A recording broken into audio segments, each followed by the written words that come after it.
Well, good evening.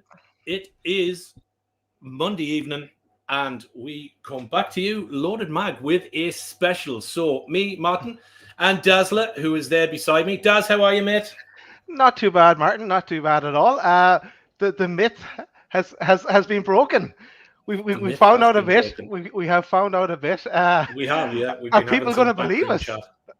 That's the Yeah, question. I think there's going to be a few questions as soon as we bring him out. I think the first one will become quite obvious Yes. when we do bring him out.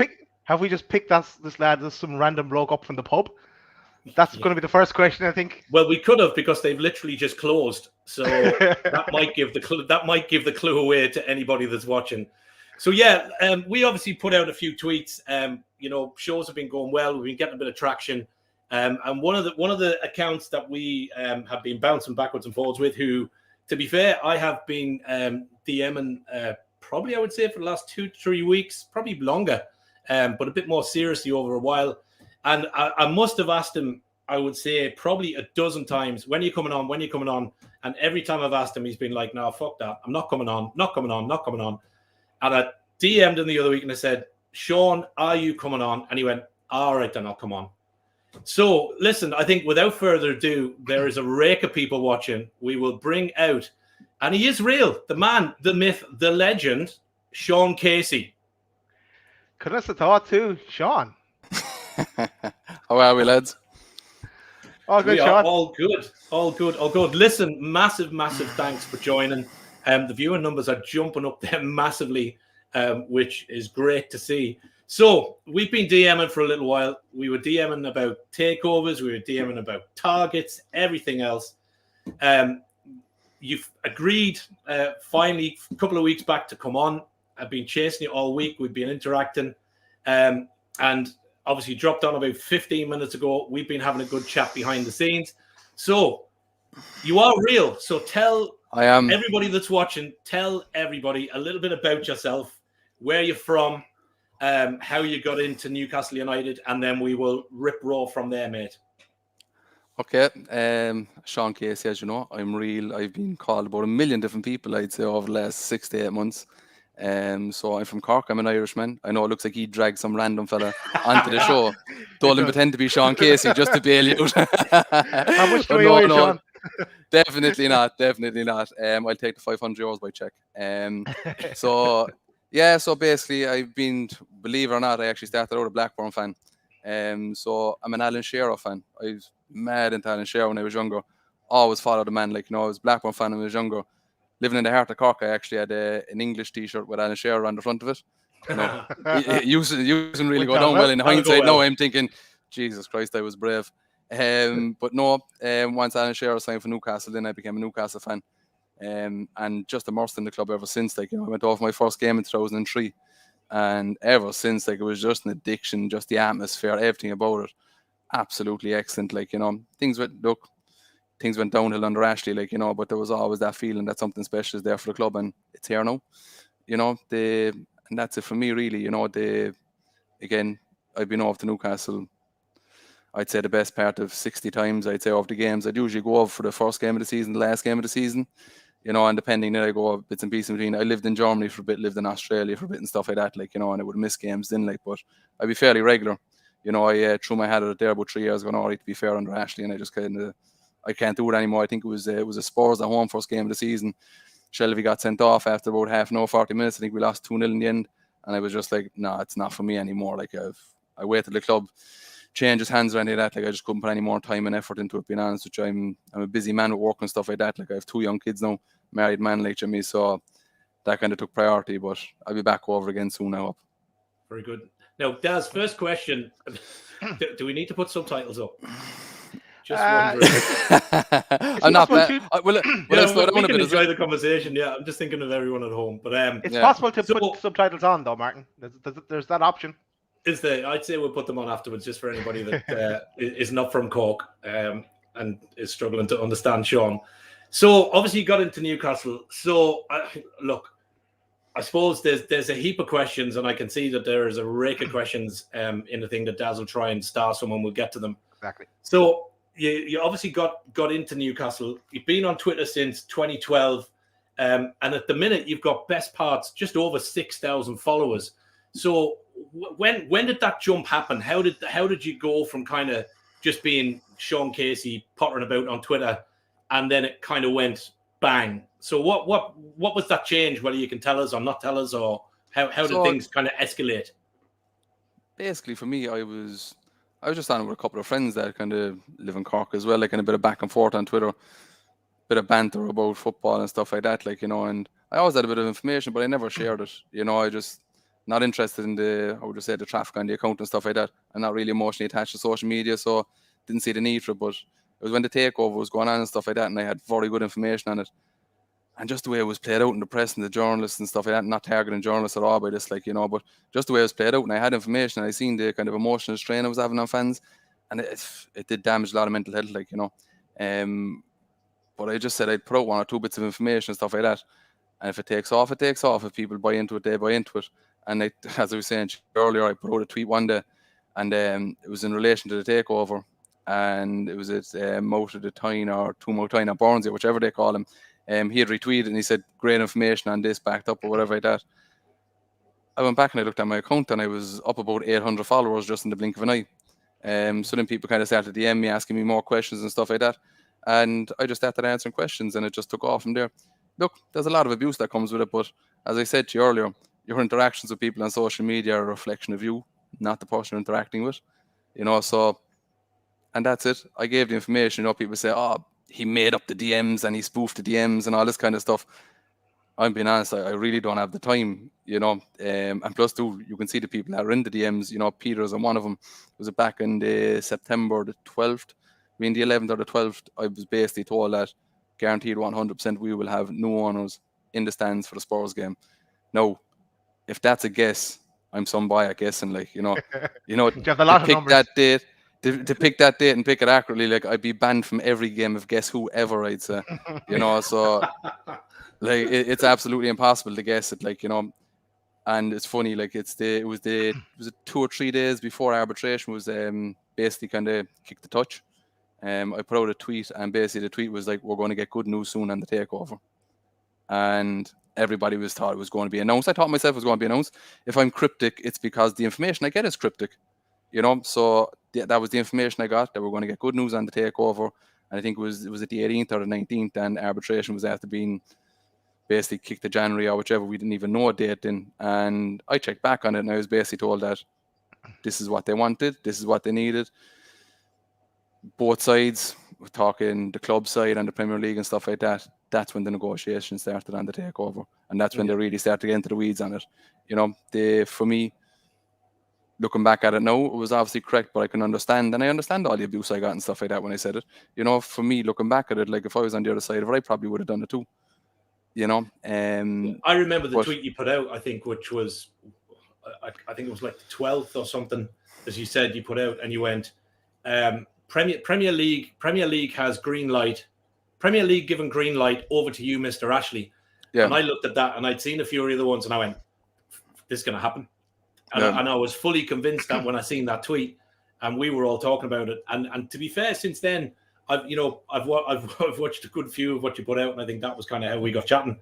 But it is, look, I mean, it you know, you mentioned the likes of, you know, Mouth of the Tyne and Burns and the rest of them. It is one of those accounts, really, when, you know, to coin the phrase, which, you know, Steve Wraith has used many times, which is, if you put your head above the parapet, you know, you're going to get fired at. And you know, you're not everybody's cup of tea. You know, I've had DMs tonight saying it's all complete bollocks. And if you swing, you know, shit at it for so long, something's going to stick. But you've got to have, I suppose, the shit to start flinging at it first before you can have any punts or guesses. But, you know, is that I get that tweet so many times about slinging shit at a wall. Like, do these people actually try it to know that it works? I mean, I'd hate to see their houses. You know, and that's it. If you don't like it, block me. I'm blocked by half the fan base anyway. Thank God. I don't see half of it, because when I go down through my timeline, it's like, you cannot see this tweet, you cannot see this tweet, you cannot see this tweet. So it doesn't bother me in the slightest. Look, am I ever going to be 100% accurate? Absolutely not. But I'll be close to the truth. Sometimes the information is cryptic that I get, and I'll follow up with other people saying, have you heard this? And I kind of come to my own conclusion on it. But I'll always be in around the target, like, you know. Fonseca, I suppose the elephant in the room, or do you want to stay on takeover? No. Look, I mean, people have mentioned them in the chat. People have said we can't keep up with the questions. Listen, we do apologise if we don't get to everybody's questions. At the minute, there's only me and Daz, and it's gone mental tonight. Just with like that, Martin, 100 comments and questions. We can't get to them all. Just with that, Martin, I am starring the questions, so it's not that I am ignoring them. We will revert back. We'll get to as many as maybe we we'll can. get our own questions out of the way first, and then we go to the viewers' questions. So one question to start off, and I know you've kind of touched on it a bit, Sean. So sorry when I'm reading questions, I don't get to hear everything. But how long have you had contacts with all things Newcastle? So like, I know you've said what you're over at matches, but I suppose how long have you had people that would give you information? Let's say. Basically, with the takeover, I had a lucky enough tie-in. You know, it's someone that never really had kind of specific information on Newcastle itself. But I suppose back about 2017, 2018, I got little kind of inklings and stuff like that, like, and just basically what was happening, who were the players behind it and stuff like that, because nobody knew who the backers were back then. You know, with Staveley and stuff like that, like, you know, the people were kind of questioning with the Rubens involved and stuff like that. And for a long time, I had a little bit of knowledge on it. You know, but it was nothing that I could ever tweet out, you know, because look, it was very early stages back then, like, you know. So on the basis of the takeover and stuff like that, would have been, it's a long-term contact that I would have had from, it's kind of really would have been kind of sourcing out tickets and stuff like that. And the contact I got with Ticket, the relative of his, was embedded in football, you know, involved in clubs and stuff like that. He was involved in the Champions League winning club at a good level. So that would have been my kind of agent with the takeover. And when it comes to players and stuff like that, a while, you know, because if you look back over my account previous to the takeover, I tweet randomly about players, you know, like, keep an eye on this player, he's excellent and stuff like that. Basically, I have 1 or 2 contacts in agencies, good agencies, but a lot of it is statistical analysts. And I know we went through a bit of this there before the show. Like, what people don't realize now is that, like, I suppose I go over what recruitment policy is in the club at the moment is, say, a club like Newcastle, Arsenal, Manchester United, whatever like that, they'll go to a statistical analyst, go to a company or whichever like that, and they'll get them to compile the information over the 38 games of the previous season and find out where the strengths and weaknesses are in the team.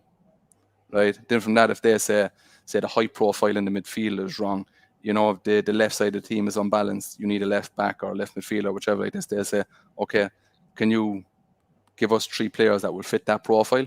And then from those 3 players, the scout will start scouting those 3 players. It's not a case of just going to randomly and hearing a name through certain person, stuff like that. There's a lot more structure to it. And people say that, oh, don't mind the stats, watch football with your eyes. Stats is driving every decision in football now at the moment. So when it comes to players and stuff like that, statistical analysts, and I have 1 or 2 contacts in agencies, and over the past 8 months, I suppose, 6 to 8 months with the takeover, I have a few journalists and stuff like that I speak to now and stuff, just bounce information off and fact check information. They come back with me with as well.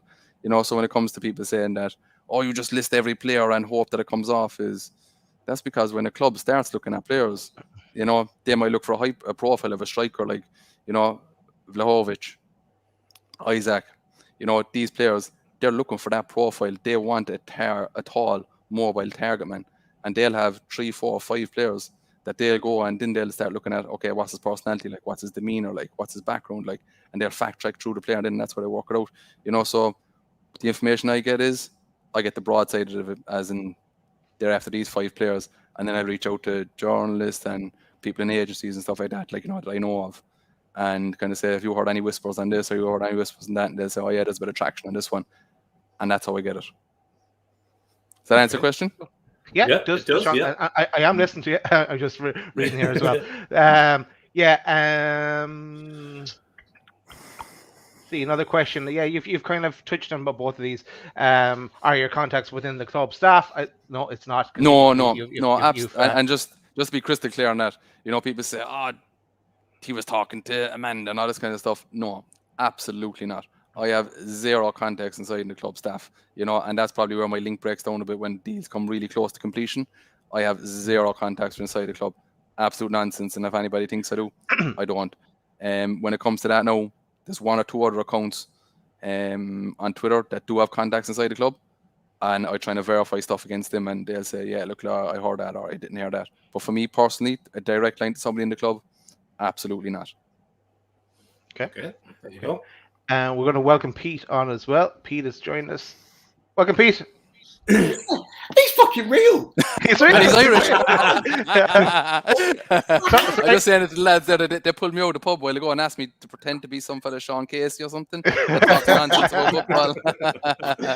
You know what it is? There's somebody now that's going to actually go, yeah, I knew those two Irish fellas were up to no good. Someone's going to believe that now. Someone's going to come back to me tonight and go, how long have you known him? And I'm going to go, I don't know him. Yeah. Hey, I'm convinced you boys, you three are in cahoots. Yeah, we are. It's all a game plan. I'm the one with the inside links to the club. It's nothing to do with Casey whatsoever. The Irish connection. But Sean, pleasure to meet you, mate. Sorry I'm a little bit late, but yeah. No bother at all. Good to meet you, mate. Top man. Oh, no, Sean actually didn't want you to come on, Pete. He said, once you're late, you're not getting on. Yeah, I told him not to let you in. Well, what I say to that is, I do what the fuck I want. So That's true. You're the boss, is it? Right. So we're doing a couple of questions each, Pete, and then we're going to start firing viewers' questions and everything else. So we've obviously been chatting, as you know, me and Sean have kind of been bouncing back last few days. Little bits I've given, we've been there and thereabouts. So and Sean kind of pre-show has backed up some of what he's kind of bounced backwards and forwards and where it's from and stuff. So certainly from my perspective, I'm happy with where things are coming from. But Pete, obviously you've got your questions. So do you want to fire a couple of Sean and kind of take your own piece on it? And just to give you a heads up, Pete, I've been taking some of your questions. So okay. So you take some of my questions, so therefore I don't know what the fuck to ask. No, so okay. I'm on question. I'm on my third question, and you kind of touched on this as well, Sean. Is it just you, or you're working with others? So yeah, you said that you have some contacts that you are giving you information, but on Twitter it's just you. It's just me on Twitter on my own account in the sense, but I am back and forth with information from a fairly big transfer account as well. So I do give information back and forth. We kind of fact check things against each other. And again, it was kind of over the last year or so like that and stuff. I called one or two transfers and it was just kind of pop as a follow there or whatever like that, and just back and forth ever since. But for me, primarily, it's just kind of read the fact check information before I put it out there. Cool. Yeah. So how long have you been in the transfer game then? Do you know what? This has been asked, but I'm going to ask. Yeah. How long have you been sort of in the transfer game in terms of knowing the ins and outs, the potentials, the lining up of deals? How long? There's never ins and outs with the Newcastle, so I don't know what to say. No, but you're talking years back, honestly. Back to the days when Graham Carr was there and stuff like that. Like I would have started getting information 7-8 years ago, I say. Just kind of drip fed bits of information more through agent kind of people I know involved in agencies and stuff like that. Like, couple of his targets and stuff like that. I don't even want to get into it because it's depressing. That man would have built a football club if they had backed him on his A-list targets. And that's been deadly honest with you. If Mike Ashley invested in Graham Carr, right, and let him buy the players when he wanted to buy them and recycle the money of when he sold them, we'd be an easy top 8 club now, and Ashley would have still made profit. It's absolutely crazy. Like, the likes of Blaise Matuidi, you're talking Aubameyang when he was back in the day, like, huge targets in France. You're talking, you look at Leicester's midfield, right? Ndidi was a player. We practically had him signed. Like, he was very close. The structure of the deal was in place. You have Ndidi, you have Madison, and you have Bruno, or you have Samar, and who else is playing now? Tielemans at Anderlecht. Jimmy, that would be our midfield now. Probably would have cost him the best part of 40-50 million. At the time he was looking at it. So with Nixon and Carr and stuff like that, like, and people are kind of saying, why don't you have a director of footballing for the January transfer window and stuff like that? We don't need one. Not now. Like they're not going to have enough of an imprint on the club. Jimmy, as I said, like the club would have reached out. They would have got the targets to look at. They would have broken down the profiles and they would have narrowed down the search. And that's the stage that they're at now. They're narrowing down the search. Don't get me wrong. There's players that they've spoke about deals for before January, and they said, okay, for example, 30 million is the price. Then the January transfer window opened and they said, look, we actually want 35. And they're moving the goalpost constantly, and that's where the club is struggling at the moment. Like, I know fans are keen on signings and we need this person in by Watford, we need that person in by Watford, but you need the right person. you know, and that's it. You need somebody that's going to grow and develop with the club. Like, you know, if we fail, if we get relegated, we're the richest and the most powerful club in the world. You know, it's a bump in the road. 5 years time, we'll still be a top 5 team, top 5, top 6 team. Absolutely no bother. You know, so I understand fans want to see signings and they want to see big name players come in and stuff like that, but all in due course. You know, with Sven Botman, like I suppose we might as well touch on it while we're there. You know, they've actually made 3 bids from him. You know, and every time they've agreed to what Lille have asked. Maybe not the direct fee up front, like, but with clauses and stuff like that, and they've pulled in the clauses.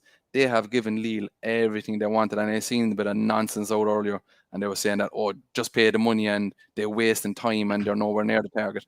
Trust me, they've given them what they've wanted 3 times in a row. And being honest, is the deal dead? I don't think so. Not yet. You know, I spoke to someone yesterday that does get information from the club, and they basically said that the club is very confident on the deal, but that confidence isn't shared outside the club. And that's basically what I got. You know, I had a conversation with my brother today. I think you've watched the Fully Loaded Transfer show. Yeah. You've seen him having a talk on there, and I kind of bounced some opinions of Sven Botman through him, and he was of the same mindset as you, Sean. He didn't think the deal was dead. He thinks Lille are playing cat and mouse at the moment. They're trying to squeeze as much money out of the club as possible, and the only way the deal will collapse is if Newcastle walk away. He says if Newcastle keep being persistent, not necessarily throwing stupid money out, not like upping it by 15, 20 million, but just keep chipping away.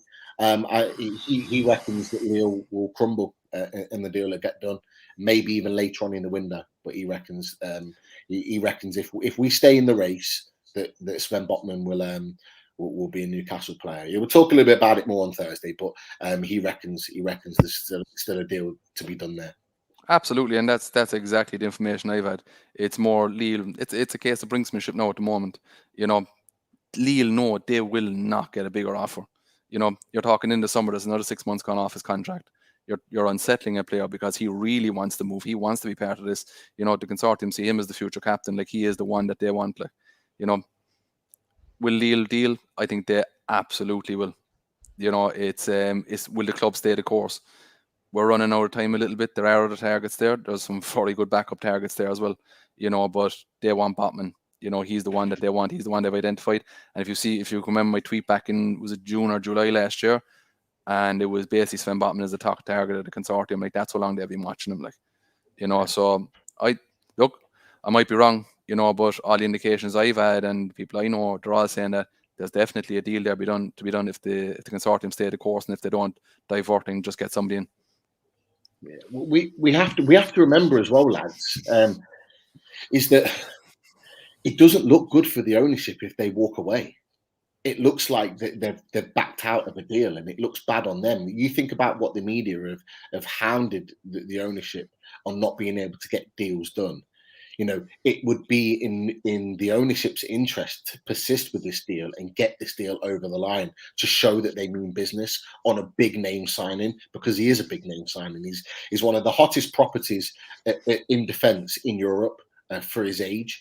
So if they persist and get this deal done, that's a massive, big tick to say that they can hang with some of the best teams in Europe and get some of the best players. If they back away, question marks are going to be asked across the board. So it's just as much their need to stay in the race for Botman as it is, you know, for everybody else. But then as well, yeah, if they cave in as well and give in every time, keep coming back with more and more offers, that'll be the way every transfer will go from now on, especially in France, because they like to play cat and mouse. See, I there's this common misconception that they have lots of money, everybody's going to fleece them. That makes absolutely no sense, and I've kind of bounced this idea off a lot of people, you know, and it's funny, like, people, like, as I've asked somebody, you know, he's basically said that if I was doing a deal with Newcastle, why would I rip them off on the first deal when they're the most powerful club in the world, when I could get them back for 3, 4, 5 or 6 deals? We want to work with them, you know, so nobody's going to try and rip the club off. Like, they basically have people banging down the door that they want to work with them, agents, agencies, super agents. Everybody wants to see it at the table. This nonsense that, oh, there's no football people involved and stuff like that. Football is a business. We have 4 incredibly successful business people running our club, in Amanda, Merdad, PIF, whoever they wanted to select, whether it's Yara or whoever's working on behalf of them, and you have Jamie Rubin, incredibly successful business people. If I was doing a business deal in the morning, which what a transfer is, I'd have them doing it rather than someone like Paul Inks or like Les Ferdinand or something like that, like that doesn't understand the business structure, you know. And that's what we have, you know. So we need to back them and support them. So a director of football, I don't know. Look, leave it for down the road. For me, I'm being told it's Dan Ashworth. There's reservations with a few directors of football about what the structure is of the club, where the demand comes from, and will people be stepping on your toes and stuff like that. Like, so I think they want Dan Ashworth. I think he wants the job, but I think there's a few reassurances have to be made first. Okay. Before you say something, Mark, Jim asked the question earlier. What am I drinking? Is it Coke in a fancy glass, or is it something else?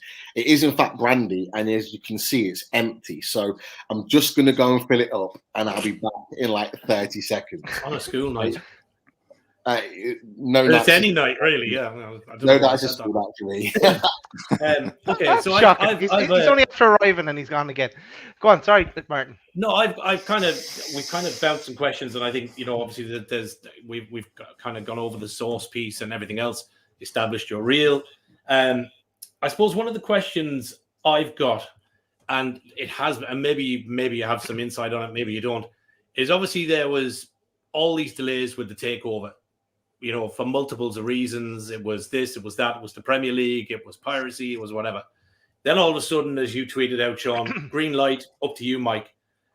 What do you know from anything you've seen or anything you got source-wise? What changed to give that green light? TV rights. There was two things with this takeover, right? And I've said it from the start and I banged the drum on it. This deal was dependent on two things and two things only. Separation, not the fact that they had to prove separation, but they had to prove that they would be separate, right? I'll elaborate a little bit more on that in a second. And the next one then was TV rights. Basically, they wanted beIN Sports to be able to work in Saudi Arabia. And that was it. Look how the deal went through. On the 7th, they basically said, yeah, here you go. There's the TV rights. And then the deal was done. It probably couldn't have been done in a more corrupt manner. You know, when you look at it, when you kind of like, it's when you kind of stand back from it and take stock, you're like, oh my God, if I was a rival fan, I'd be absolutely fuming. You know, it's like they just opened the doors saying, yeah, you have the TV rights, and it was like, oh, and here's the takeover as well there on the back burner. Absolutely crazy how it was done. Like, when you actually take stock of it, like it's nuts. You know, they didn't even try to hide the fact. You know, and that was it. And with separation, look, when it comes to separation, let's be honest. You know, it's a very difficult one, and I understand why the questions are there. And being honest, are they separate? I have my reservations about that. But as I've said a million times on it, it wasn't about proving the separation. It's proving that they would be separate and they wouldn't get involved, and they needed to sign off on that. Yeah, right? Okay. So basically, and that's what they've got. You know, I tweeted about it months beforehand. What they want is to officially sign off, whether it's in a court or wherever they do it, they sign off that there will be no influence from the Saudi government on this takeover. And you see the little delays at the end of it and stuff like that, like kind of when it was on Sky Sports News and it was meant to be announced that night and then it was the next day and stuff. That was basically just getting somewhere to legally sign off on the separation, to say that, not that there is separation, just that they will act separately, if that makes sense. Yeah, right? No, absolutely. And with the TV rights, again, once they opened the door to that, the takeover is always going to be done. I had tweeted, I was DMing George and Peter and stuff like that in the build up to the cat case, and I was like, it's not going to go ahead. They're going to call it. They're going to call it off. And up until the night before, I was absolutely convinced they were going to call it off.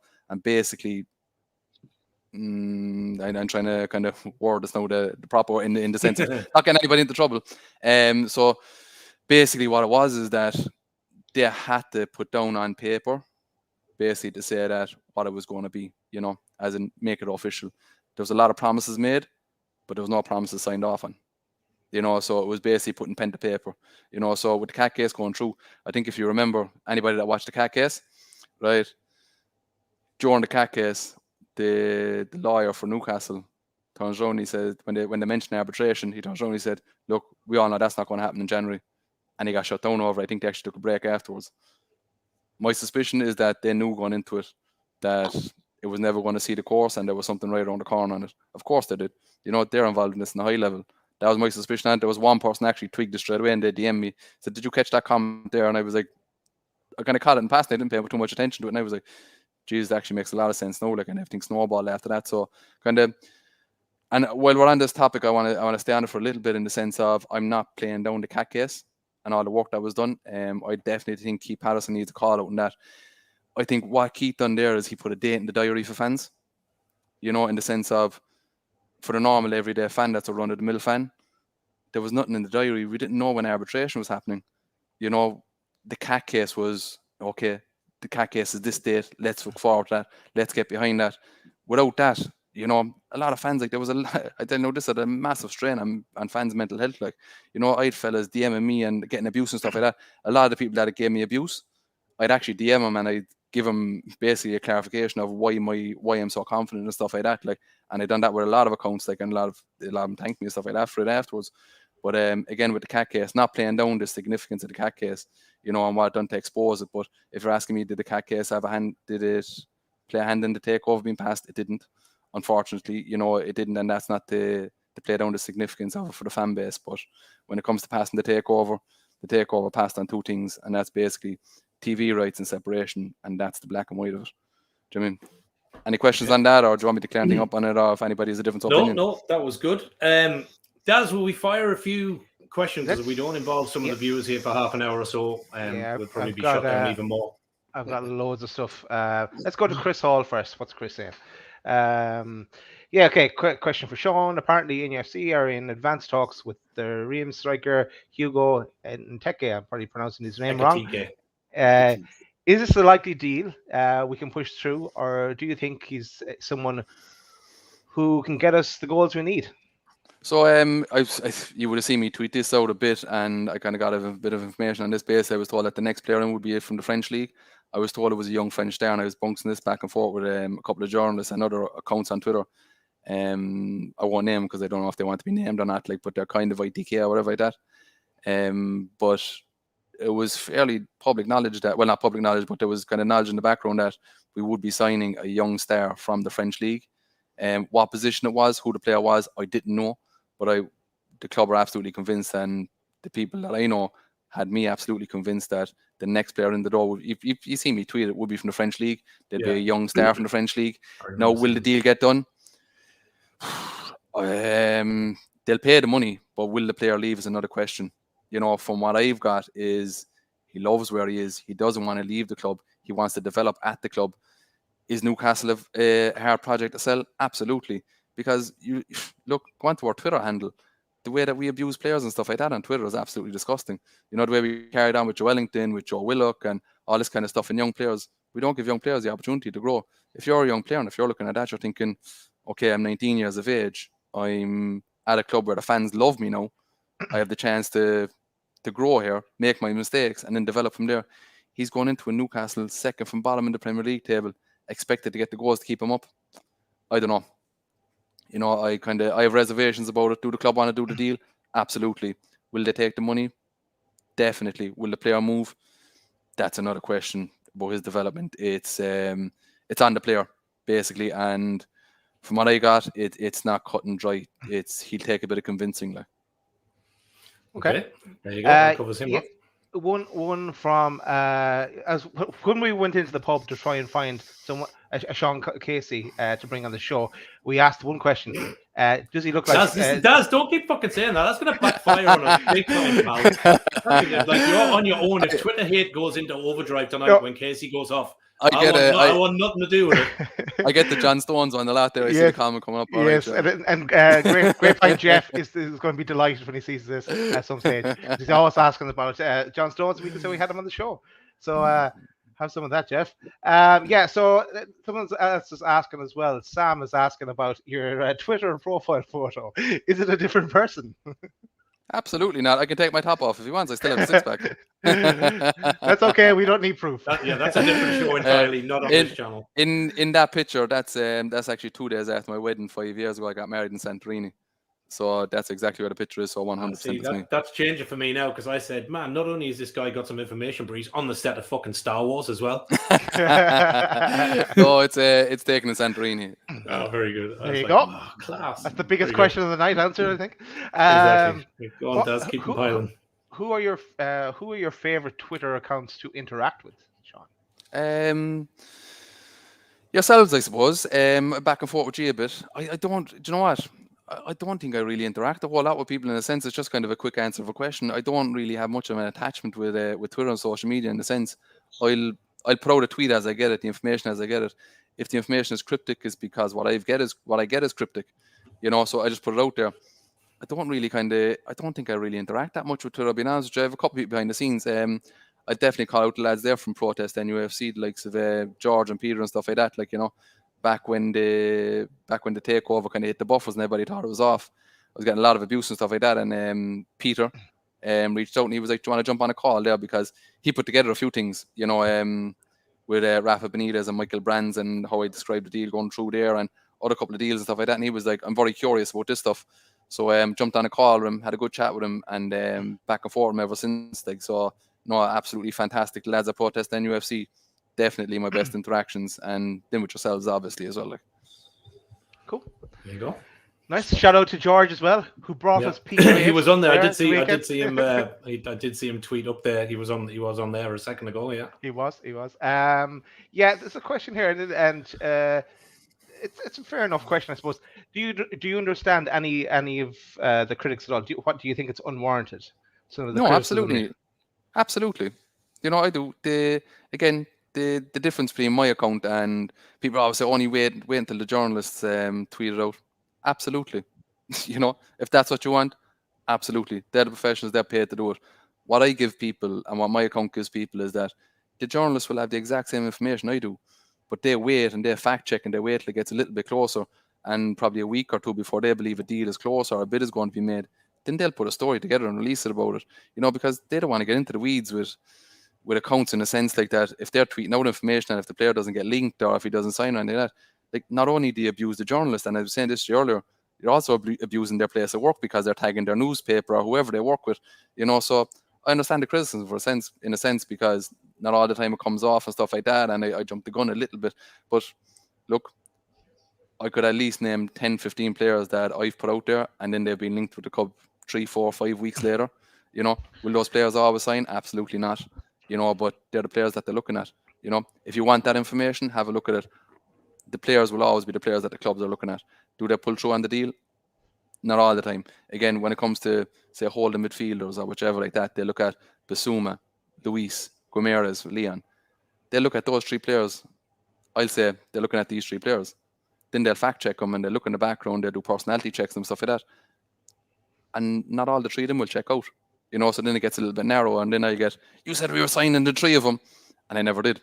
You know, so there's a bit of an overreaction as well, you know. But again, if you want to hear the players that we're interested in and we're looking at it, follow my account. If you don't bother.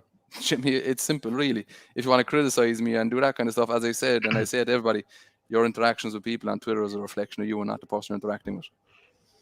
Nice up. Yeah. Sean, a question from Nathan. Who is the most ridiculous name you've heard of has been linked to since the takeover? With the takeover, definitely Vlahovic is definitely one. You know, it's more of a fact of, you see, I think Newcastle's interest in players are pressuring other clubs into deals. You know, realistically, does he go to Arsenal? I'd probably say so.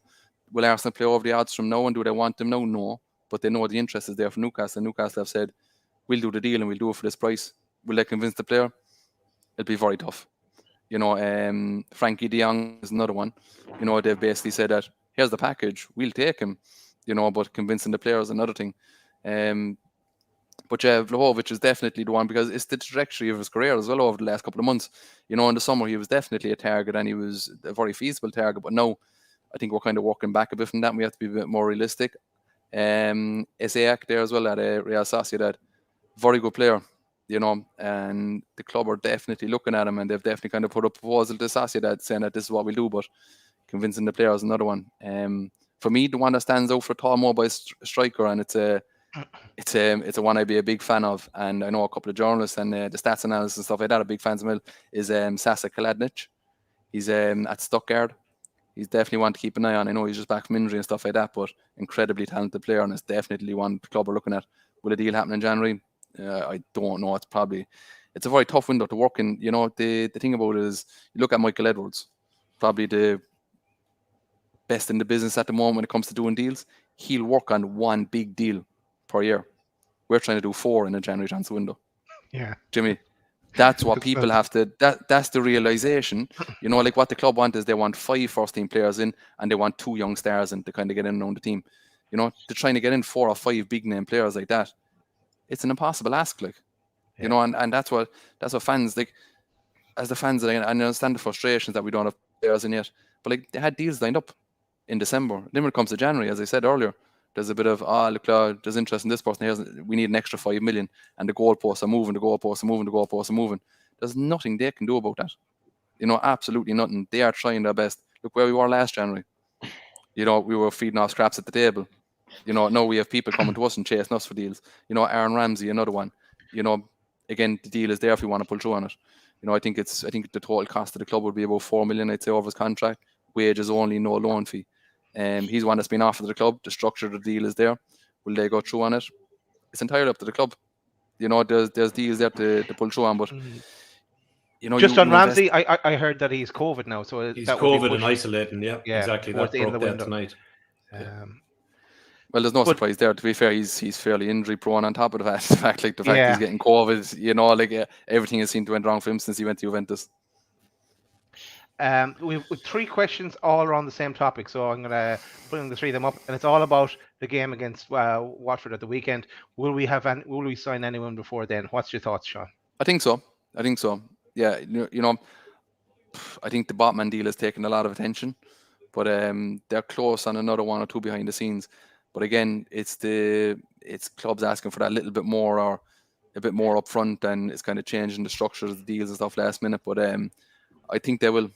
You know, I think they might pull through on a striker. Will they be in before the weekend? Might be a bit tight, but they have their big targets. But I think they're definitely peeling back a bit and kind of becoming more realistic. I know they have lodged a bid for Origi. I think it's in around the 12 million mark. At the end of the day, Liverpool are a club that need to turn over money. You know, they want to go big in the summer on 2 players. You know, so Origi will go for free in the summer. He didn't have enough appearances basically to trigger the extra year on his contract. Yeah. So it's either selling for 12 million now or losing for free in the summer. 12 million to Liverpool is a lot of money. He didn't play against Shrewsbury as well, did he? No, he didn't. I don't think he was in the squad. So I asked somebody for what do they think of Origi, and they said fantastic finisher, but he's never in the right position. So I was kind of like, okay, you know, that doesn't bode well for us, like, you know. But again, Origi is one that they've registered their interest in. There's a deal on the table from if he wants it. Will it happen? I honestly don't know. One of the other ones that's been obviously bouting about is Chris Wood, and rumours tonight that there's a 7 million release clause. But I know, chatting to the other night, you said he's not on the radar. Is that still the case? Do you know what? Being honest, they're working so far down the list at the moment, he actually might pop up on it. And that's been deadly honest with you. You know, they need somebody in there. You're talking Callum Wilson is out for what? 8 weeks? 8 weeks, yeah. You know what? They need someone. They need someone up top. Like, you watched the game at the weekend, it was absolutely atrocious. You know, you could have picked 11 fans out of the stadium, they would have done a better job. You know, there was nothing about the team at all. Like some of the attempts and stuff like that, like, I'm being honest with you, it was a woeful watch. Like, you know, they need someone. If it's Chris Wood for 7 million, if that's the release clause, do it. Am I a fan of him? No. Are the club a fan of him? Not necessarily. You know, it's not a player that they want to do business. You know, they don't. He's if I was to list off 20 strikers, he wouldn't be on it, and that's been deadly honest with you. But it's very much of with the Callum Wilson injury. Necessity. It is, and that's it. I think Chris Wood might become a necessity. But I asked this morning, and I asked a journalist this morning, and he said that he spoke both to the club, both to Burnley, and they said absolutely no way will this deal be done. But look, if there's a release clause, it could change very quick. Yeah. Cool. Okay. A question from there's just a handful more before, as the comments keep coming in. Dean Henderson, he's out of the Man United squad tonight. Apparently, the club has said he wants a move this month. Any chance of Newcastle going in for him? Absolutely. You know, it's something that we're definitely looking at. We're definitely looking at a goalkeeper as well. If it happens in the window, the opportunity would really have to present itself. You know, because again, the focus is on. We went out against Manchester United and we didn't have one left-footed player on the starting 11. You know, so the focus really is on left-footed centre-back, and basically somebody that can play either left-back, left midfield, and a centre midfield position or a centre-back position. So the focus is really on defence and a striker at the moment. If a goalkeeper, if the opportunity comes, the club will take it. Are they actively looking? Not necessarily. It's not a pressing issue at the moment, but they will definitely, whether if it's now or whether it's in the summer, being honest with you, I wouldn't be surprised if we were just left with Dubravka, even if he stays. I wouldn't be surprised if we had 2 new keepers next year. Okay.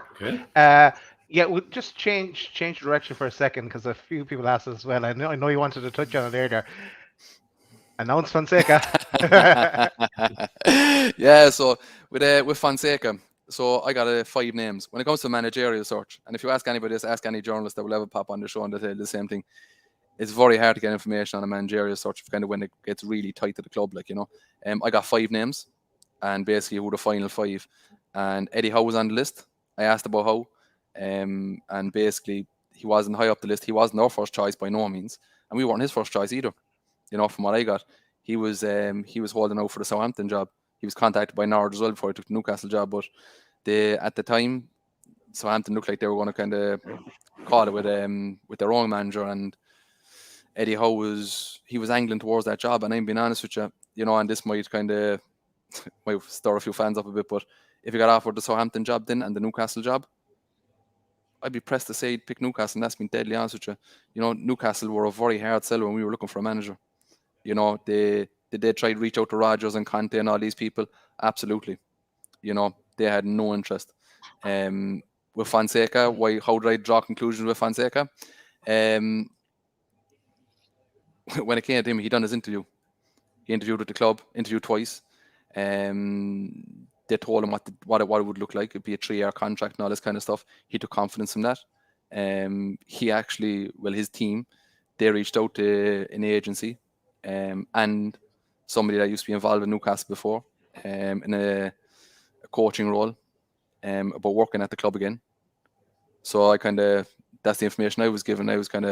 I built my kind of thing on Fonseca on that. Was I ever told that he's definitely getting the job from anybody in the club? As I said, I have nobody in the club. And when it came to Fonseca, he was actively working on looking at targets, and he made contact with somebody that was involved in the club before, a coach that was at the club before, about helping him out when he took the job at Newcastle. He thought the 3-year deal was on the table. Again, you kind of find out afterwards that the club actually done an interview process where they interviewed 5 candidates. 3 kind of really got down to there was a final 3. And out of that final 3, it was kind of like they told them all what the deal would have looked like and what the structure of the club was going to look like, which isn't something that they usually do. You kind of pick one person you offer from, and then it kind of works back from there. You know, does that answer the question on Fonseca? I can go into a little bit more if you want, but even I can talk about Unai Emery as well if you want. He was a person that actually he presented himself to the club. You know, he actually presented himself to the club. He actively looked for the job. Again, you know, was it the Thursday morning, the staff at the club and stuff like that, they had everything ready for his arrival, welcome package or whatever you want to call it. They were expecting him to be on Tyneside on the Thursday. And there was 2 kind of bits of information I got out of that. Basically was that one of them is that he was trying to flush out interest from a club in Italy that they were kind of making a proposal to him and stuff like that, and he used Newcastle to kind of flush out the interest, which never came. And the other one then was when he seen how the journalists reacted to him coming back to England, and all the memes started and all this kind of stuff and slating him and stuff like that. He just thought it wasn't something that he wanted in his life anymore, like, you know. So again, if it didn't break on the Wednesday or the Tuesday, and if it stayed quiet, Emery would probably be our manager now. Look. Okay. Wow.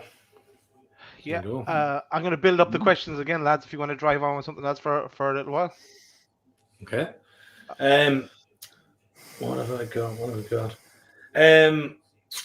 What about? Is it the information you get? Do you get anything other than player stuff, or do you hear anything around sponsorship?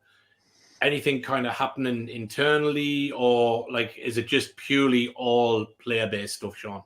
I get little bits, you know, and it's kind of loose information in the sense of it's not from a solid source, you know.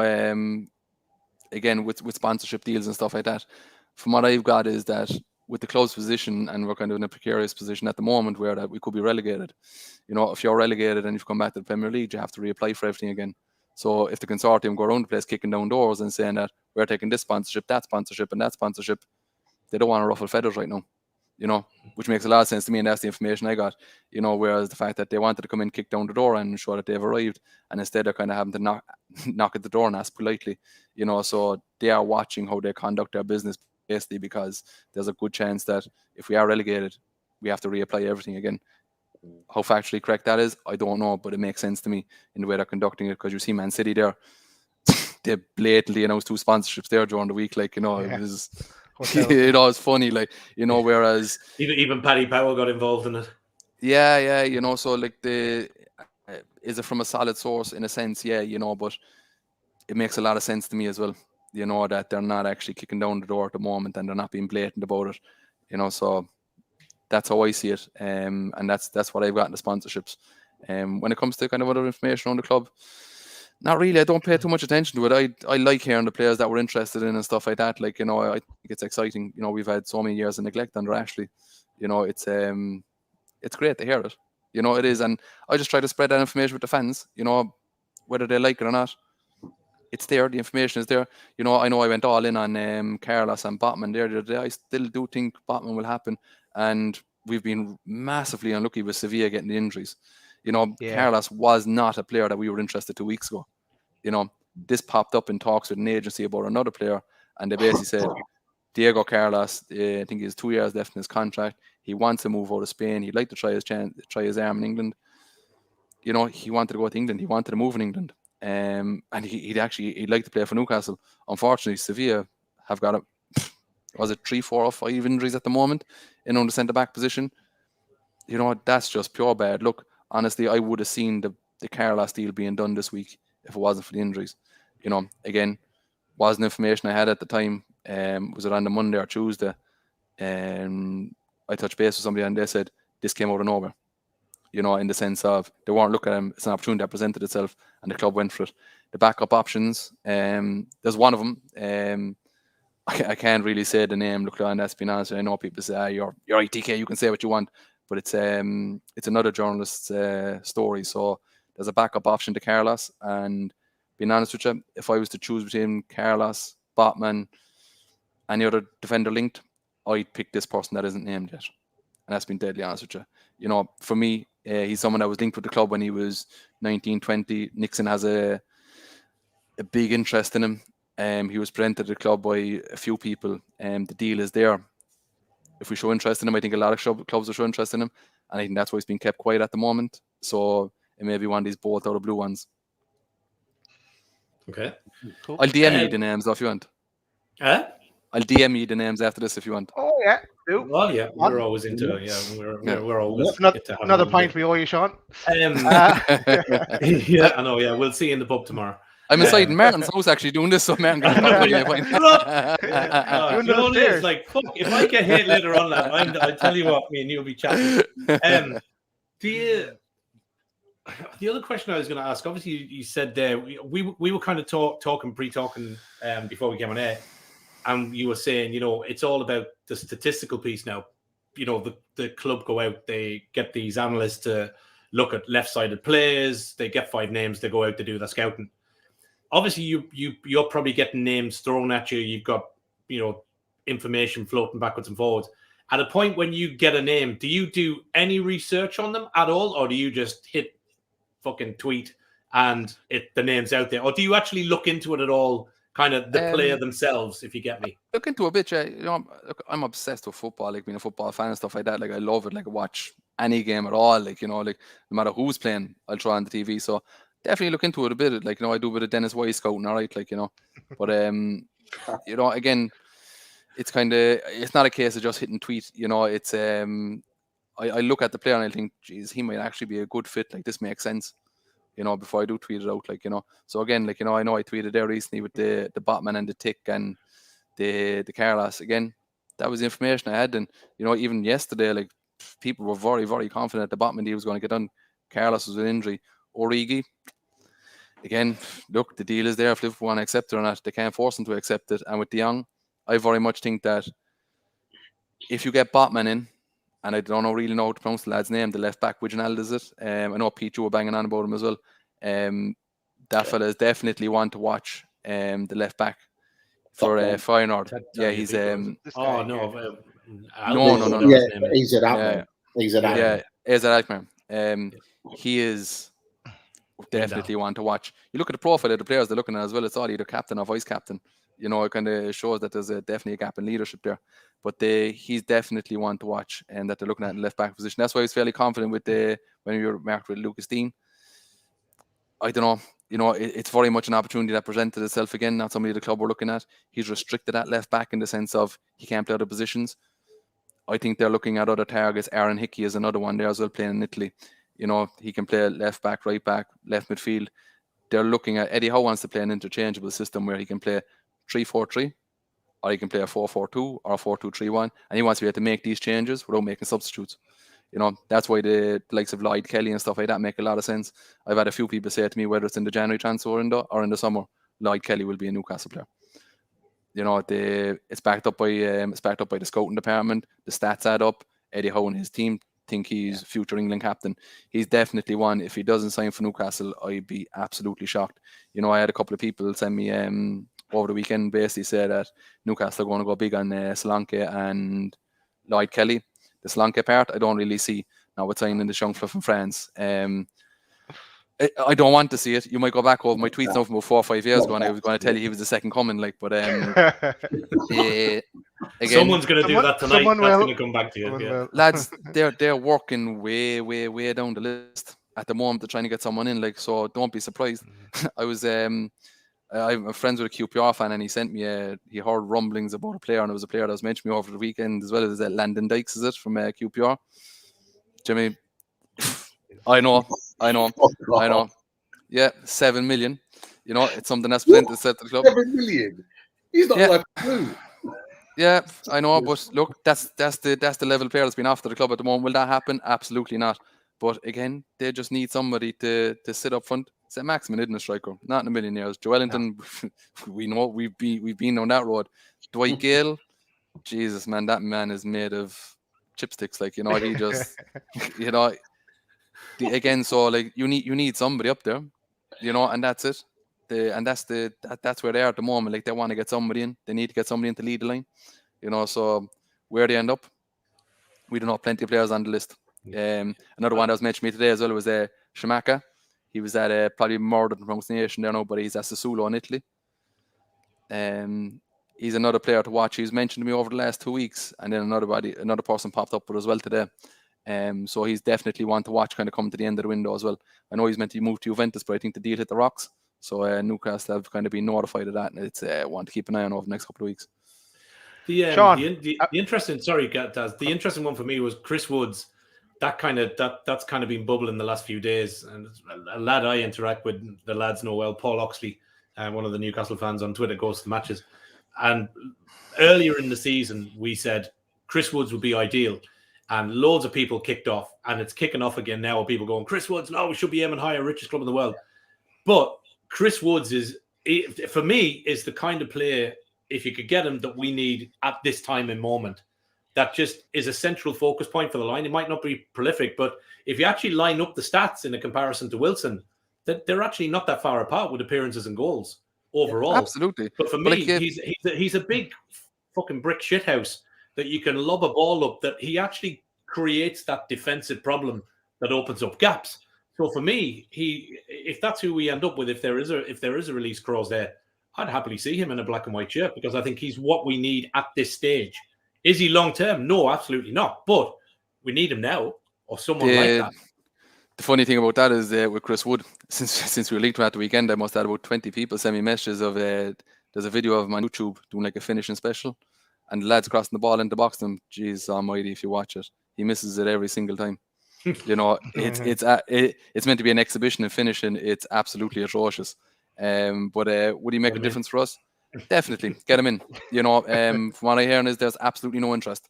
But he's on the list way down it. You know, in the sense of we will be scraping the bottom of the barrel bringing him in. You know, and that's no offense to the man himself. I think he'd do a deal. You know, if you look at Eddie Howe's system at the moment, I think Callum Wilson is totally isolated. He can't play the role he's been asked to play. He can't lead the line as a target man like that. You know, he's lost in between two centre halves. you know, we're not getting anywhere near him. So we definitely need that tall, mobile striker to take the attention away from Wilson. I'm quite old school football. I've always said big man, small man works. And I know I hate to mention this just for the sake of it, and I'll probably get abused for it later on, but like the whole back in the day, Quinn and Phillips for Sunderland worked. Big man, small man, terrorized defenses because they didn't know who to mark and what to do. And I think if you put somebody like a Chris Wood or somebody of that ilk with a Callum Wilson, that front two score goals. Absolutely. In my opinion.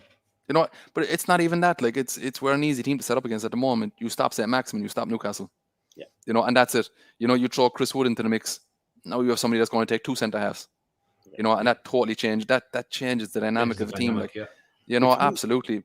If you look at the game on Saturday, and it's been well documented that there was 38 crosses put into the box over the course of the game, and good crosses I'll make out, especially from Kieran Trippier.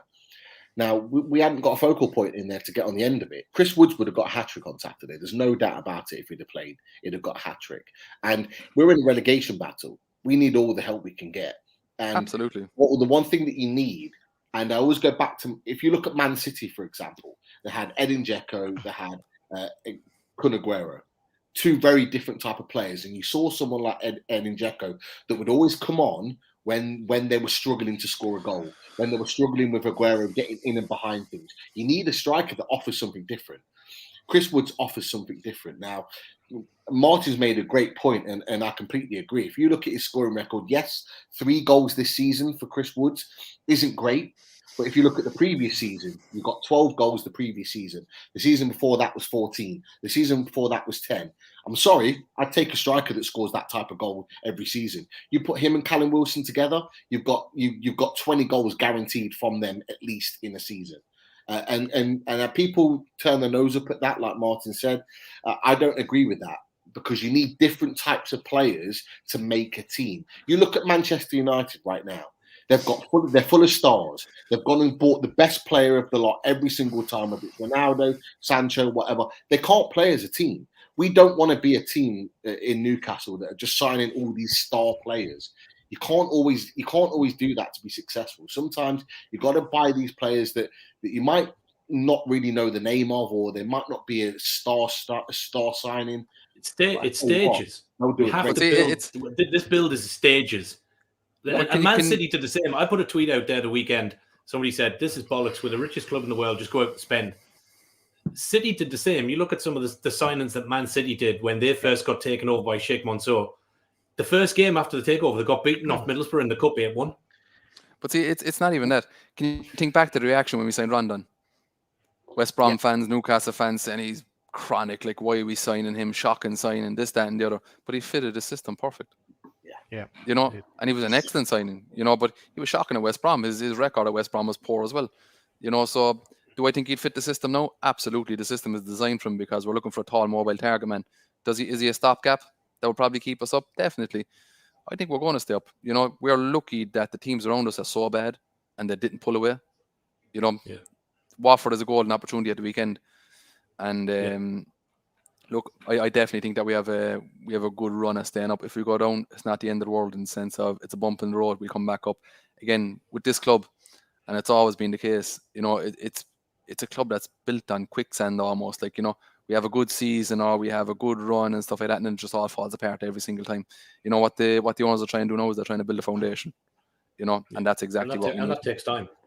Absolutely, yeah, it takes a long time. Like this club was ran into the ground for 14 years. Yeah, exactly. Lads, we're going to go back to some of the questions from the viewers. Sorry, Daz, just quick 2 seconds. Sean, obviously, look, we're an hour into the show. Are you okay to kind of no drive on? Yeah. No, okay. Absolutely no rush. Okay, no rush. cool. I'm going to go up my own one first, Sean, and it's one we shared a link on. I think you probably had it first for me, but Sander Asmund. What's your thoughts? I don't think it happens. You know, I remember, was it back 6-7 weeks ago, I put it out that he was at me after the club. Like, I think the player's head is in Leon, and that's been honest with you. I think Newcastle are interested. We showed interest. We said we'd make the move for him, you know. But again, I think the player is sold on Leon. You know, I'd absolutely love to see him in Newcastle, but I think he's sold on Leon at the moment. I think Zenit are just trying to get a bit of cash out of him quick in January. Cool. slight divergence from names for a second. There's one or two questions. Why is Ashley suing Amanda Staveley? Answer about that. Look, there's a multitude of things here. You have the deal in the end. He lost out a fortune on the deal. It wasn't the price they agreed. The next one is Ashley had to foot the bill for the cat case, and he also had to fit the bill for the arbitration. So there's both sides of that he's done, and neither of them ran their course. And you also have the Sports Direct signage that had to be removed too quickly as well. And there was also an agreement. So there was an agreement basically between the club and Staveley, and I tweeted out a bit about this when people were linking us with other clubs or with other owners, sorry. And basically the agreement was that as long as Amanda Staveley had down the deposit, Ashley couldn't speak to other people and stuff like that. Whereas Ashley was actively trying to hike up the price of the club and offer the club out to other people. So there was definitely a breakdown in relationships there. So I think that he's just trying to pin anything at all to her, because let's be fair, from what I've got from people is that she is an absolutely incredible businesswoman. And I think in the Premier League, I think a lot of the owners in the Premier League just didn't want her at the table because she'll turn on its head. Yeah, nice. I think that from somebody yesterday. Somebody put up a tweet saying, oh God, we'll never see the end of him, whatever else. And somebody else just put up on the back end of the tweet, she's a savage businesswoman. She'll wrap him in knots. And I kind of switched it off and I went, yeah, no, he's absolutely right. She'll just eat him for breakfast. So yeah, I don't think that's one to worry about. And it's not linked to the club anyway. I think we should say it to people. It's an individual thing with Ashley and them, although he's using St. James's holdings, I think, to run whatever process. But myself and George, who was on here earlier on, we were kind of DMing the other night. He did a quick one of his New Year's resolutions is not to do any research in 2022. I don't think that's going to last. Yeah, it's not going to last. George, yeah. I talked to George a good bit in DMs and stuff like that. He had a quick look, and there's nothing listed in any of the High Court cases or anything else. So I'd say, look, there's not even anything served at the minute, but it's nothing to do with the club anyway. So I think if anybody is trying to link anything or you're slightly worried, I wouldn't be paying too much attention to that. I don't give a shit about Mike Ashley. I couldn't give a shit. No, but again, you know what our fan base is like. Unfortunately, you get something like that, it breaks, and people put 2 and 2 together and come up with 19. So it isn't linked to the club directly. I just think it's an easy story to put out. It is, yeah. After we lost in the FA Cup, question marks against the ownership. What's an easy story to put out? The fact that Mike Ashley's suing exactly. Or taken to court. And I think sometimes those stories go out to destabilise as well. Yeah, some of it, and a lot of it is timed. All right, Daz, any more questions? Yeah. Shout out to Gary as well before I forget Gary, as well. thanks, pal. Become a member. Thanks, Gary Moffat. You'll be in the draw for the next members draw. And speaking of our sponsor, Black and White Army, Bronwyn has a question. She's a massive gambler, Bronwyn. Have you made much money on placing bets? Do you know what? This is my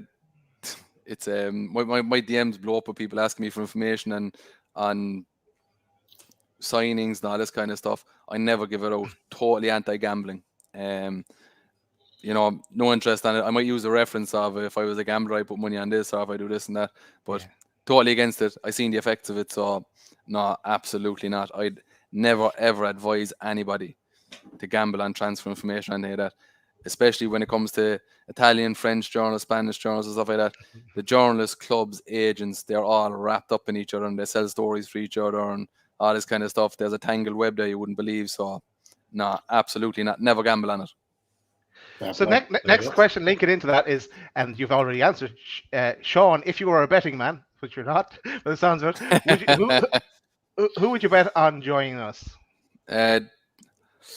Jesus. In this window? Sven Botman. Give us 2 names that you think may possibly be for the window. Do you know what? I hope it happens this window, but I think he'll become a Newcastle player anyway. I really think that the club are going to try and push it through. Will they divert a little bit on targets? They might. But I definitely think Sven Botman is one that they might see the course on. He is very, very, very important to what they want. Sean, I don't think we get him in the summer. I'll be honest with you. I don't think we get him in the summer. I honestly believe that this is the window to get Sven Botman, which is why there is such an importance on getting that deal done now. We're not going to be the only team in the summer. all of the top teams have got their budgets, and I believe that they're going to go for him. He's 21 years old. He's 6'5". He can defend on the ground. He's not slow. He's got, he's got everything as a defender. He is the one, like you've just said, Sean, that we build our team around. If we get him now, he for me pretty much guarantees us staying in the Premier League because he's a quality defender, and we lack quality defenders. Well, I mean, I know that Mark really likes Jamal Lascelles, but I think maybe Mark would be happy with Botman playing alongside him. You know what? I think the kid has got talent. I said to you last season, I thought he didn't get a fair look in, and I think he, look at the end of the day, Liverpool were after him, unless Sean tells me otherwise.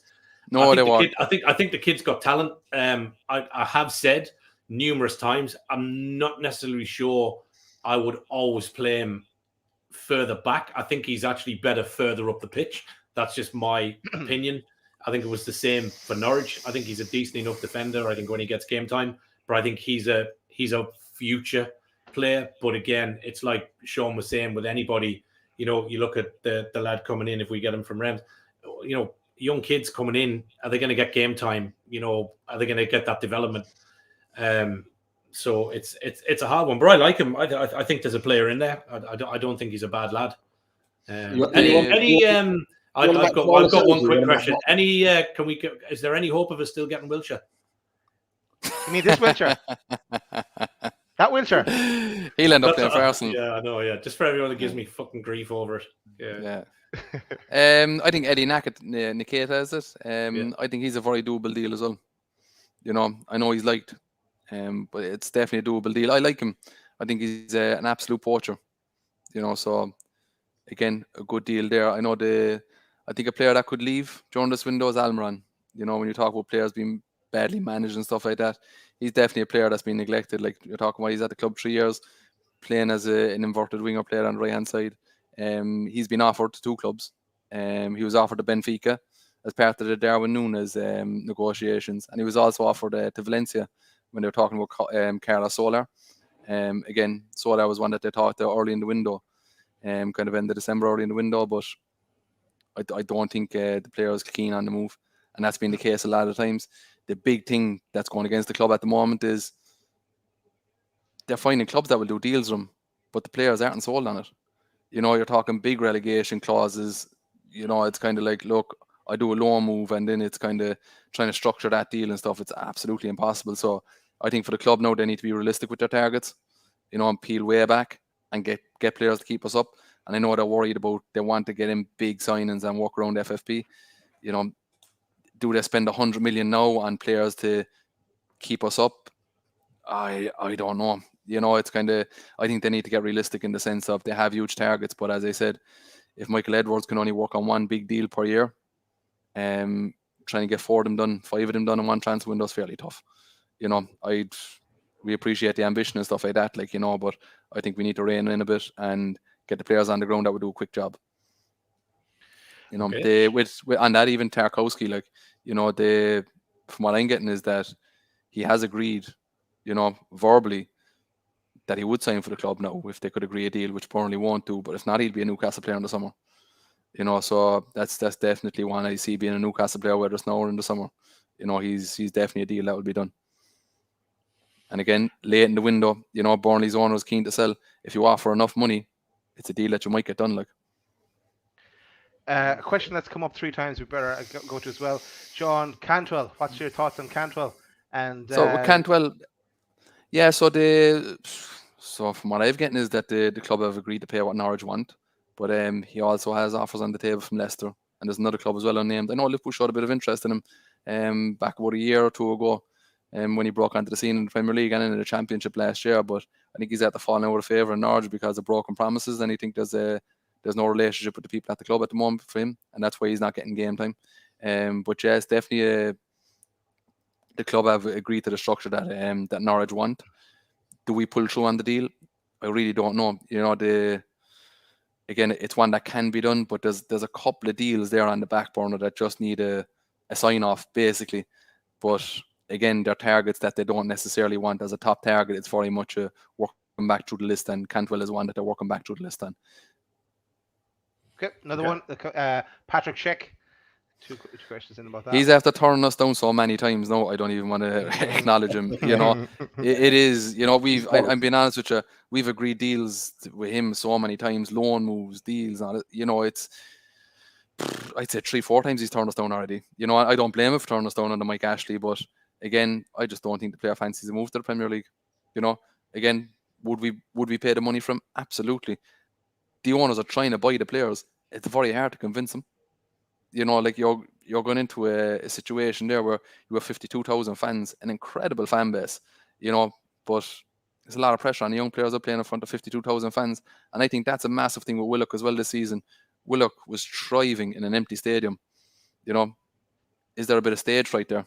I don't know. You know, he's used to playing at the Emirates, which is like playing at the library anyway. You know, so it must be the noise in the ground, I'd say. You know, so there's definitely something there with him, because there's 100% a player there. You know, I spoke to many people that know him and watch him for years. You know, and they all say to a man like that, definitely a player there. They were devastated when he was leaving Arsenal, but he just doesn't look a shadow of the player now. You know, no confidence on the ball. The shot he took there against Cambridge at the weekend, Jesus Christ almighty, like, you know, he was atrocious. But again, is it the cage is a stage right? You know, is it 52,000 fans? You know, is it a bit too much for him? And a lot of young players can be turned off by that. Like, yeah, interesting. Sean, just another one. Is any news on players leaving the club? I suppose it depends on who's coming in. We're not going to get rid of big people. You know, so we know that. Again, we're not under pressure to sell players in a sense. You know, we can drop players out of the squad now in January. You know, so they just won't get a place in the squad. You know, they're looking for someone to take Gale. They were trying off from the Borough, but Borough have gotten 2 strikers now, I think. So I don't think they have much interest. There was Peterborough, or another club linked to him. So they're actively trying to get rid of the White Gale. If they get the players in, they'd let Almiron go as well. Hayden before the injury is one they could have left. Longstaff, I'm not convinced with the fact that they want him to sign a deal, to be honest with you. I don't think he has a long-term future at the club. And that's for both Longstaffs. Realistically, over the next 2-3 windows, I'd say when we're sitting, not this summer, summer after, and we're talking about Newcastle, I wouldn't be surprised if we have 3 or 4 of the current players still there. And that's being honest with you, and that's where I see the club. So for me, in a sense, the likes of Saint-Maximin, Wilson, obviously Hutchinson's Trippier signed. They're the ones that are going to stay the course. The rest of them, I know Eddie Howe was a massive fan of Jamal Lewis, and it was a shame he got injured when he did. God, I thought if you'd have said Lascelles there, I would have just fucking. You know, and you have Joe Willock is a big fan of Willock as well, and obviously Joelinton. Like, you know, I really do think that we would have probably pulled on a deal for Seko Fofana if Joelinton wasn't as good as he was in his position. And that's been deadly honest with you. You know, all the murmurs coming up to the window and all the talk was that there's a deal there for Fofana. They don't want to sell him, but the price that Newcastle are offering is too good to turn down. And I suppose Pete, your brother, will probably kind of pull through on the information on that as well. But I think Joelinton's form has made him look elsewhere. Basically, they think that if you bring in Fofana, you'll have to play in the same position. And Joelinton isn't really effective anywhere else, you know. So if you played him as a 3, and you had Shelby just sitting just behind them, picking up the ball, I think those two will cause a lot of problems, because they're both similar players, but that midfield doesn't get bullied at all. And Fofana can score goals. That's the difference between him and Joelinton. But I would still sign him. I would still sign him. Maybe they will. Fofana is he's 26, 27. He's coming into prime years. I think he's a terrific player. And like you said, I mean, he's got a lot of teams after him. Again, he's another one that I don't think we would get in the summer. I think there'd be other teams playing European football that would take him. So again, it's another one in this window where we need to take advantage. But yeah, with Joelinton there, I understand why they wouldn't pay that sort of money. Yeah, and again, it's kind of 2 more. Yep, well. Sorry, Sean. Yeah, 2 more names for you, and I know I've thrown loads of names at you tonight. Connor Cody and Schul from Bayern Munich. The Schul deal, it's not a go. Not in January, definitely not. Players absolutely no interest. When it comes to Connor Cody, a lot of interest there, but they won't sell in January. Not all. It's not the case of getting the players, but the club has to replace them then as well. And all of a sudden when you get 30 million or whichever for Conor Cody, trying to spend that money is impossible. And the same with absolutely, and with Ginter as well. Like Ginter is definitely another one that they're showing interest in, but he kind of wants to sit and wait and see if the opportunity at Munich comes up. And the same with that young centre back, is it Schottlenbeck or Schattenberg or whoever is there from in Germany. Nico, There's definitely a link there to him, like, and they've definitely been watching him, like, but he's another one that's courted by Bayern Munich, like, and if Munich wants you, you don't leave Germany, like, so again, and unfortunately that's kind of where Newcastle are stuck. Like, the targets are ambitious, but they are marked by big clubs as well, like, and it's kind of like, what's my release clause? Yeah, I've got two questions. Yep. Go on, just two quick questions, and then more not about play. Well, they're about players, but not about incomings, and more so from your own personal thoughts. So, first question is: do you see Trippier eventually being captain and replacing Lascelles? That's one. And secondly, in the current form with ASM, if he gets to a point as he is at the minute where he can't produce the final third, he's not scoring the goals, he's not really improving to the point that we would want to see him, would you sell him? So I start off the Trippier one. Do I see him being captain? I don't think he's stripped Lascelles at the moment. I know there's talk about him getting rid of his executive box and all this kind of stuff. Yes, is Lascelles unhappy at Newcastle at the moment? He definitely is. The fan backlash and targeting his mother on Twitter and stuff like this, like, absolutely ridiculous carry on from these nonsense faceless accounts. Like, like when you have a faceless account, you don't want to, you don't want people to relate you to your opinion. Like, absolute, I hate it.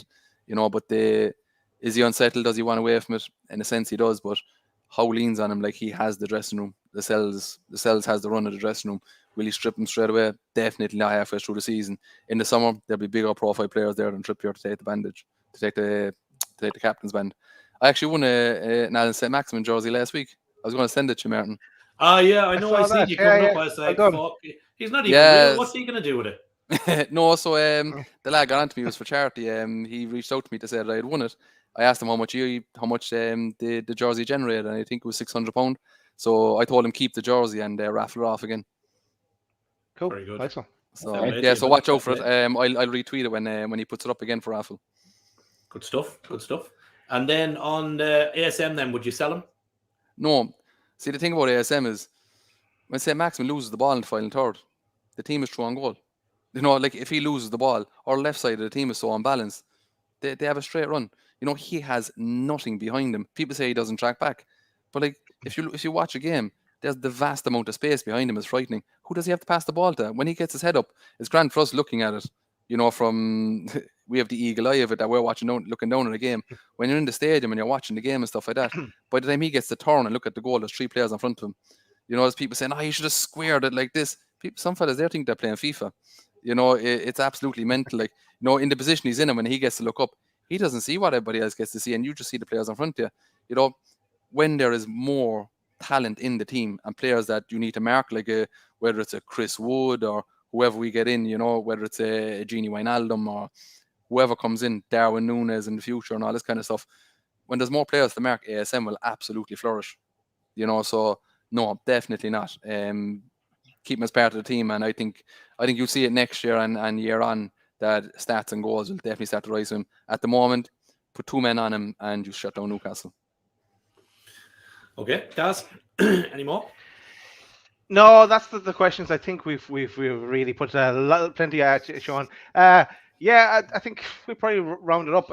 Maybe you'll come back again, Sean, and we could have a Ask Sean session or something like that. So that'd be great. We'll see in the pub tomorrow. We'll organise that. Yeah. Drinks are on that.